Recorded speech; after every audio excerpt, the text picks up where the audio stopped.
हे WhatsApp guys, welcome back once again. So दोस्तों, आज की कहानी जो एक्सप्लेन करने जा रहे हैं उसका नाम है ओशियन। तो कहानी की शुरुआत में हम ओशियन के बीचों बीच में एक लाइफ बोट को देखते हैं जिसके ऊपर कुछ लोग मौजूद हैं।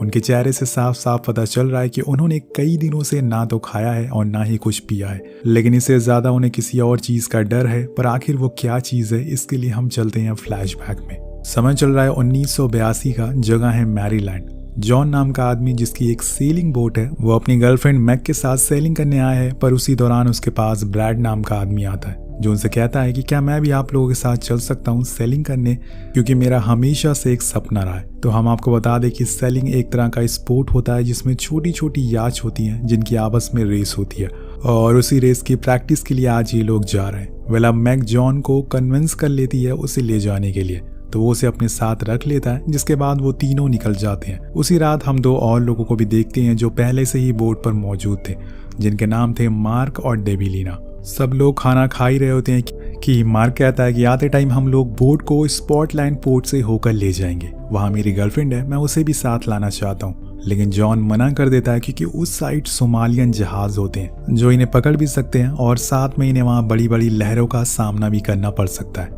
इसलिए वो वहां नहीं जाएगा। अब इस बात से उन दोनों में लड़ाई भी हो जाती है, पर डेबिलिना हंसने लगती है क्योंकि ब्रैड एक भी सेकंड अपनी गर्लफ्रेंड के बिना नहीं रह पाता। उसके जाने के बाद जॉन ब्रैड से कहता है कि हमें ब्रैड को संभालना होगा, वो बहुत ही गुस्सेल किस्म का आदमी है, उसकी वजह से मैं अपनी ये पूरी ट्रिप खराब नहीं कर सकता हूँ। अब इसके बाद ब्रैड याच के ऊपर वाले हिस्से में चला जाता है और वहीं कुछ देर तक खड़ा रहता है, लेकिन कुछ समय बाद उसे तेज हवाएं महसूस होती है। तब उसकी नजर याच के ऊपर लगे विंड मीटर पर पड़ती है जो तेजी से मूव कर रहा था, जिसे वो समझ जाता है कि जरूर कोई बड़ा तूफान आने वाला है। वहीं दूसरी तरफ हम उस कोस्ट गार्ड को देखते हैं जिन्हें अब खबर मिलना शुरू हो गई थी कि उनकी तरफ एक बड़ा तूफान आने वाला है, लेकिन अभी तक जॉन और उसकी टीम को इस बारे में पता नहीं चल पाया था। अब अंधेरा हो जाता है और अब धीरे धीरे बारिश ने अपनी रफ्तार में तेजी भी कर ली है।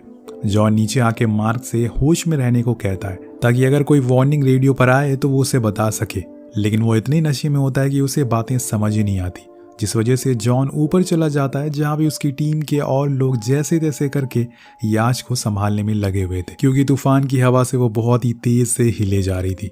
दूसरी ओर कोस्ट गार्ड अब उस एरिया में जो भी बोट या शिप मौजूद थी उन्हें वार्निंग देना शुरू कर देते हैं, लेकिन जब इनकी रेडियो में ये वार्निंग आती है तो मार्क सो रहा था, जिस वजह से वो सुन नहीं पाता। ऊपर से सब लोग चिल्ला रहे थे, उन्हें समझ नहीं आ रहा था कि अब वो क्या करें। उन्हें इस बात का सबसे ज्यादा डर लगा हुआ था कि कहीं ये बोट पलट ना जाए। इसी दौरान एक तेज का झटका आता है जिसे कोई बड़ी सी चीज बोट से टकराती है। इस झटके की वजह से बोट के नीचे सारी चीजें टूटने लगती है, जिसके शोर से मार्क उठ जाता है और वो कोस्ट गार्ड की वार्निंग को सुन लेता है। फिर वो फौरन ऊपर जाकर इस बारे में जॉन को बताता है, जो नीचे आकर सबसे पहले रेडियो पे खुद के लोगों के लिए मदद मांगता है। उसके पीछे पीछे मैक भी नीचे आती है, लेकिन तभी उसके पैर में ओवन का गेट से एक कट लग जाता है और वो बुरी तरह से जख्मी हो जाती है। और ये देखकर जॉन फौरन रेडियो मार्क को देता है और उसकी पट्टी करता है। इसी बीच कोस्ट गार्ड का हेड आता है जिसने जॉन को जानता था। उसकी आवाज सुन के वो फौरन रेडियो को ले लेता है और उसे अपनी लोकेशन और सिचुएशन बताने को कहता है। वो जॉन को बताता है कि अभी तुम्हें कम से कम 3 घंटे वेट करना होगा और इसके बाद वहां से थोड़े कॉमर्शियल शिप गुजरेंगे, जिसके बाद ही कुछ हो सकता है। पर जॉन कहता है कि इतनी देर हम सरवाइव नहीं कर सकते। तो गार्ड कहता है कि ठीक है, रुको, मैं कुछ करता हूँ। इसके बाद वो फिर से डेक पर जाता है और बोट को संभालने की कोशिश करता है, लेकिन तभी एक विशाल लहर आती है जिसके सामने उसकी बोट कुछ नहीं थी और कुछ ही देर में इनकी बोट उसमें समा जाती है। अगले पल हम देखते हैं कि जॉन की पूरी टीम पानी में होती है और उसकी बोट डूब चुकी थी। सब लोग पानी में अपनी जान बचाने के लिए एक दूसरे को हौसला दे रहे थे और तभी उस याच में रखी बोट उनकी तरफ आने लगती है, जिसे देख के सब उसकी तरफ भागते हैं और जाकर उसे पकड़ लेते हैं।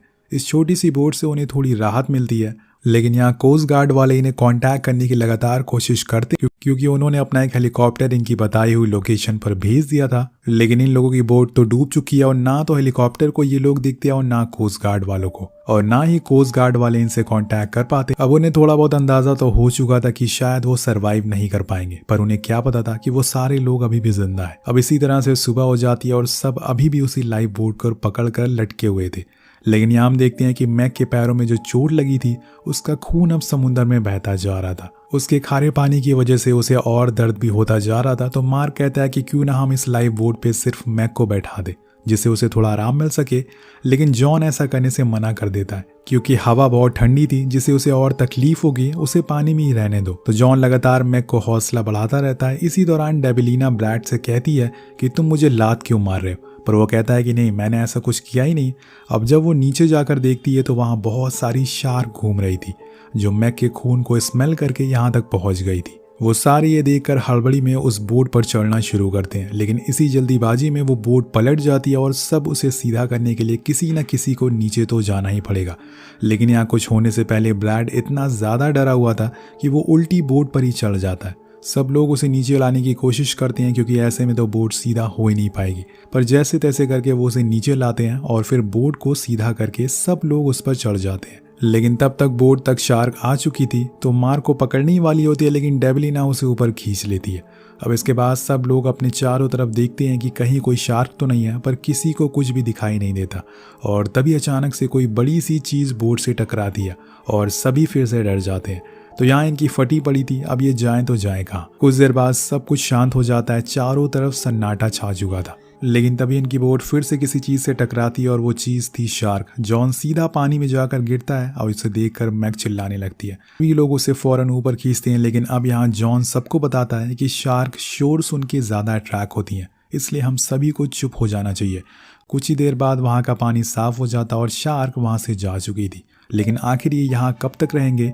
यहाँ तकरीबन इन्हें 31 घंटों से ऊपर हो चुका है और तब से लेकर इन्होंने ना तो कुछ खाया है और ना ही पिया है। समुंदर का पानी भी ये पी नहीं सकते। वहीं दूसरी तरफ कोस्ट गार्ड वाले अभी भी लगे हुए हैं इन्हें ढूंढने के लिए। वो अपने चॉपर बार बार उसी जगह पर भेजते हैं, लेकिन उन्हें वहाँ कोई भी नहीं मिलता क्योंकि ये लोग अब वहाँ से बताई हुई लोकेशन से बहुत ही दूर आ चुके हैं। अब धीरे धीरे समय बीतने लगता है और इन्हें भूख लगना शुरू हो जाती है। वहीं मैग अपनी उस चोट से परेशान थी क्योंकि समय के साथ साथ इन्फेक्शन अब बढ़ता जा रहा था, जिसे देखते हुए जॉन अपनी बेल्ट को उसके पैर पर कसकर बांधने लगता है ताकि इन्फेक्शन ना फैले। लेकिन इसे मैग को बहुत दर्द होता है और वो बहुत तेज चिल्लाती है, जिससे कि शार्क उनकी तरफ फिर से आने लगती है और ये ब्रैड देख लेता है। और इतना सब कुछ होने के बाद वो थोड़ा पागल सा हो चुका था। उसके साथ ही इस बोट पर और भी लोग मौजूद थे, लेकिन सबसे ज्यादा वही डरा हुआ था। तो वो उस बेल्ट को छीन कर पानी में फेंक देता है ताकि मैग चिल्लाए ना।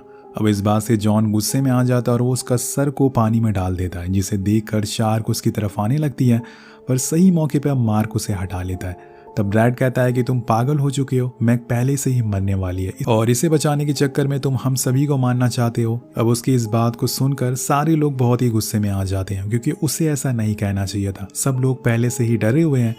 अब कुछ देर बाद अंधेरा हो जाता है और सब लोग सो जाते हैं, लेकिन जॉन को नींद ही नहीं आती। वो पूरी रात वहीं बैठकर गुजार देता है। जब सुबह होती है तो उसे थोड़ी दूर पर एक आइलैंड देखता है, जिसे देखकर वो फौरन पानी में कूद जाता है और उसकी तरफ भागने लगता है। लेकिन थोड़ी दूर जाने के बाद जब वो पीछे मुड़कर देखता है तो वहाँ कुछ भी नहीं था। असल में ये उसका बस एक इल्यूजन था। वहाँ पे आइलैंड जैसी कोई चीज़ नहीं थी और ये तब होता है जब आप पूरी रात जागते रहते हो। और इसी दौरान उसके सारे दोस्त भी जाग जाते हैं। वो जब आसपास जॉन को नहीं देखते तो चिल्लाने लगते हैं। उनकी आवाज़ें जब जॉन सुनता है तो उन्हें ढूंढने लगता है, लेकिन वो उनसे काफ़ी दूर आ चुका था। पर वो जैसे तैसे करके उनके करीब जाता है, पर तभी वहाँ पर एक शार्क आ जाती है जो उसे अंदर खींच लेती है। लेकिन उसकी किस्मत अच्छी थी कि वो बच जाता है। अब वो बोट के बिल्कुल करीब आ चुका था। उसके दोस्त उसका हाथ भी पकड़ लेते हैं, पर तभी एक शार्क उसे अंदर खींच लेती है। लेकिन इस बारी उसका खून ही बस ऊपर आता है, वो नहीं आता, जिसे देखकर सभी लोग समझ जाते हैं कि वो मर चुका है। सबसे ज़्यादा मैग को बुरा लगता है। पूरी राफ्ट पे सन्नाटा छा जाता है क्योंकि इन सब में जॉन को ही समुंदर के बारे में सबसे ज़्यादा जानकारी थी और सबसे पहले ही वही मारा गया था। अब इसी तरह से एक और रात गुजर जाती है, लेकिन जैसे जैसे समय बीत रहा था ब्रैड पागल होता जा रहा था। उसका दिमागी संतुलन अब ठीक नहीं था। वो उसी समुंदर का पानी पीने लगता है। सब लोग उसे ऐसा करने से मना करते हैं, लेकिन वो किसी की नहीं सुनता। पर आखिर में मार्क उसे शांत करके बोट पर बैठा देता है। अब उस रात तो अपने आप बिना किसी वजह से वो चिल्लाने लगता है, लेकिन इसमें उसकी भी कोई गलती नहीं, क्योंकि जब आप ऐसी सिचुएशन में फंस जाए तो किसी का भी आसानी से दिमागी संतुलन खो सकता है। अब यहाँ ये भूख से भी परेशान थे, तो इन्हें कम से कम समुद्र की मछलियां पकड़कर खा लेनी चाहिए, लेकिन इन्हें मछलियां पकड़ना भी नहीं आता। ये लोग बस खुद को और पैनिक कर रहे थे। वेल अब एक दिन ये सभी लोग ऐसे ही बैठे होते हैं किसी उम्मीद के भरोसे। तभी ब्रैड अचानक से बोट पर खड़ा हो जाता और तेज तेज उछलने लगता और साथ में शोर भी मचाने लगता ताकि वो शार्क उनकी तरफ आ जाए और उन्हें इस मुसीबत से आज़ादी मिल जाए। ये देखकर मैग रोने लगती है क्योंकि उसे ऐसे नहीं मरना था। अब सभी लोग उसे शांत कराते हैं पर वो चुप होने का नाम नहीं ले रहा था और शोर को सुन के एक दो शार्क उनके पास आ चुकी थी, लेकिन आखिर वक्त पे एक बार फिर मार्क उसे शांत करा देता है।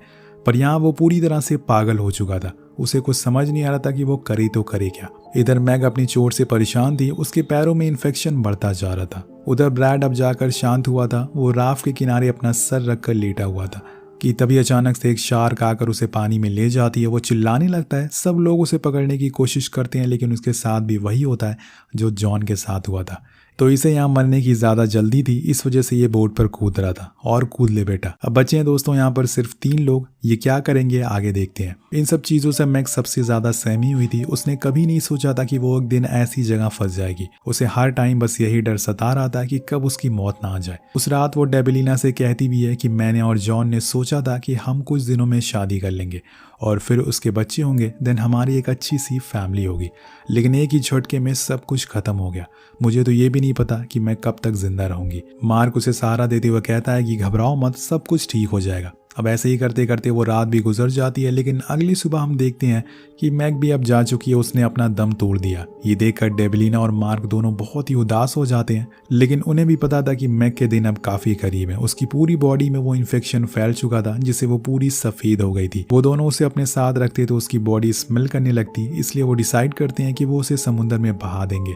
वेल वो करते भी ऐसा ही है और उसके लिए प्रे करता है और उसे पानी में छोड़ देता है, जिसके कुछ देर बाद एक शार्क आकर उसे पानी के अंदर ले जाती है और खा जाती है। वेल अब बचे हैं यहाँ पर सिर्फ 2 लोग और क्या पता ये भी ज्यादा दिन के मेहमान ना हो। वहीं कोस्ट गार्ड वालों को मैसेज मिलता है कि उन्होंने जॉन की बताई हुई लोकेशन को अच्छे से चेक कर लिया है, पर वहाँ उन्हें कुछ नहीं मिला, ना ही उनकी बोट मिली और ना ही उनकी लाशें। इसलिए उनके परिवार वालों को खबर कर दो। जिसके बाद वहाँ का हेड उन 5 के घर पर कॉल करके उन्हें बारे में बता देता है, लेकिन उन्हें इस बात का जरा अंदाजा नहीं था कि अभी भी 2 लोग जिंदा हैं। वहीं डेबिलिना मार्क से कहती है कि हमें बोट को पलटना पड़ेगा क्योंकि इसमें खून जमा हो चुका है, जिसकी स्मेल से शार्क दोबारा आ सकती हैं। लेकिन मार्क के पास अब इतनी ताकत नहीं थी कि वो उठ सके, तो वो उसे हौसला देती है और कहती है कि अगर तुम जिंदा रहना चाहते हो तो हमें ये करना ही पड़ेगा। वो मान जाता है क्योंकि अपनी जान सबको प्यारी होती है। अब वो दोनों पानी में कूदते हैं, जिसके बाद वो बोट को पलट देते हैं, जिससे उसमें खून भरा पानी में मिल जाता है। लेकिन अब इन्हें जल्दी से बोट को सीधा करना होगा, वरना शार्क स्मेल सूंघ कर पहुंच जाएंगी।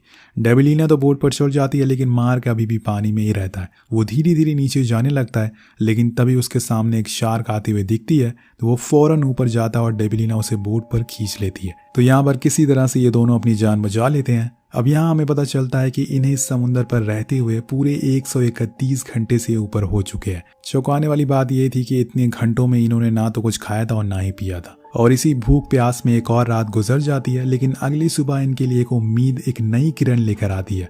मार्क को एक शोर सुनाई देता है। जब वो देखता है तो सामने एक कार्गो शिप आ रहा था।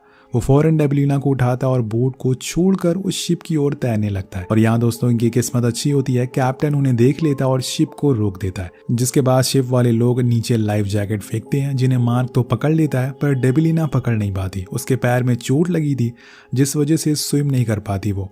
तो मार्क वापस उसे लेने जाता है, लेकिन इसी दौरान वहाँ पे शार्क आ जाती है।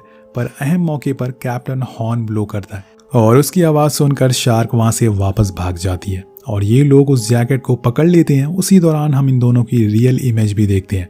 तो यहाँ इन लोग की जान बच गई थी। अब हमें यहाँ बताया जाता है कि ये पूरी कहानी एक सच्ची घटना पर आधारित है। आखिर में हमें कुछ फोटोज भी दिखाई जाती है, जिसमें बताया जाता है कि उस दिन के बाद दोनों को 8 दिन हॉस्पिटल में रखा गया। जिसके बाद डेबिलिना ने अपनी सर्वाइवल जर्नी के बेस पर 3 बुक पब्लिश करी और जिसके साथ ये कहानी ही खत्म हो जाती है। तो आपको ये सर्वाइवल दिल थामने वाली कहानी कैसी लगी, नीचे कमेंट करके जरूर बताएगा। मिलते हैं आपसे अगली वीडियो में। Thank you so much watching. Peace out.